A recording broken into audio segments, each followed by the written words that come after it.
So the reason most coaches are flopping on their sales calls is because they feel uncomfortable about, well, really both parties feel uncomfortable. The coach feels uncomfortable about how the person is going to receive their pitch, and then the prospect is also feeling uncomfortable on their end about how much the pitch is going to be, when they're going to get hit with it, and if they can actually afford the thing that they're going to get pitched. And so what we do and what we teach coaches on how to kind of minimize, like let the pressure out of the room, is set an agenda at the very beginning of the call. I also do something else to where I'm kind of a sicko, right? I need someone to laugh to feel like they actually like me. I always try to make somebody laugh at the very beginning with something non-fitness related, and then I'll set the agenda for the call. And the agenda that I set every single time that helps me is, all right, so I think, Jeff, how this call is going to go is we can, I'm going to ask you more questions, diving deeper into what you put in your application. And then I'm sure you're going to have questions for me on what it would look like for you and I to work together.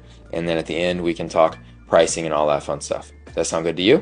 And then they say yes every single time. But now we both know the cadence of events. We both know when the pitch is actually going to happen. And we can just dive into each agenda item and transition.